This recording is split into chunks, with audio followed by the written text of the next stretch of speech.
ಸಾಕು, ನನ್ನ ತುಂಬ ಹೊಗಳ್ಬೇಡಿ, ನನಗೆ ನಾಚಿಕೆ ಆಗುತ್ತೆ. ಶಾರದಾ, ನಾಚಿಕೆ ಹಿಂದಿನ ಹೆಣ್ಣಿನ ಮುಖ ಮತ್ತಷ್ಟು ಅಂದವಾಗುತ್ತದೆ ಅಂತ ಆ ಕವಿಗಳೇ ವರ್ಣಿಸಿದ್ದಾರೆ.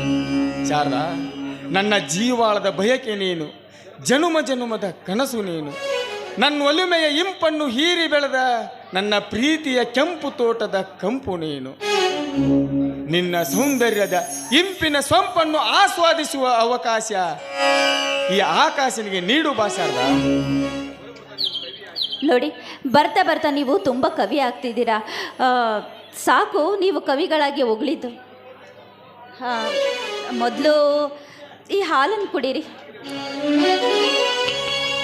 ಈಗಲೇ ಹೋಮ್ ಮಿನಿಸ್ಟರ್ ಆರ್ಡರ್ ಆಯ್ತೇನೋ.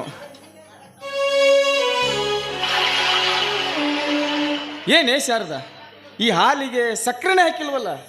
ಏನು, ಹಾಲಿಗೆ ನಾನು ಸಕ್ಕರೆ ಹಾಕ್ಲಿಲ್ವಾ? ಹೌದು, ಎಲ್ಲಿ ಕೊಡಿ ನೋಡೋಣ.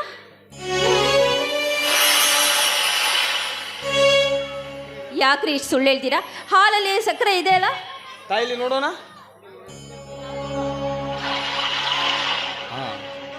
ಈಗ ನಿನ್ನ ಅದರದ ಸಿಹಿ ಜೇನಾಮೃತ ಸೇರಿ ಈಗ ಈ ಹಾಲು ಅಮೃತದಂತಾಯಿತು ನೋಡು ಸರ್.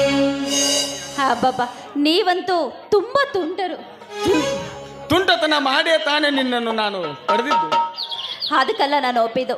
ನಿಮ್ಮ ಅಣ್ಣ ಬಂದು ನೀನು ನನ್ನ ತಮ್ಮನನ್ನು ಮದುವೆ ಆಗದಿದ್ರೆ ಅವನು ಬಾಳು ಹಾಳಾಗೋಗ್ತಂತ ಹೇಳಿದ್ರಲ್ಲ, ಅದಕ್ಕೋಸ್ಕರ ನಾನು ಒಪ್ಪಿ ನಿಮ್ಮನ್ನ ಮದುವೆ ಆಗಿದ್ದು. ಶಾರದಾ, ಆ ವಿಚಾರವನ್ನು ಬಿಟ್ಟು ಹಾಲು ಉಣಿಸಿದ ನನ್ನ ಅದರಗಳಿಗೆ ಸಿಹಿ ಜೇನಾಮೃತದ ಅಭಿಷೇಕ ಮಾಡುವೆಯಾ?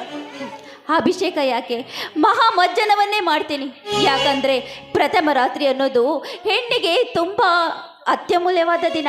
ಅದು ಅಲ್ಲದೆ ಈ ದಿನವನ್ನು ಜೀವನ ಪೂರ್ತಿ ಶಾಶ್ವತವಾಗಿ ನೆನಪಿಡಬೇಕಾಗುತ್ತೆ.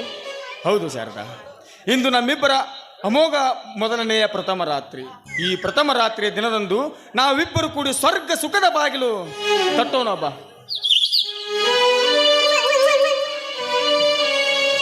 ಪ್ರಿಯ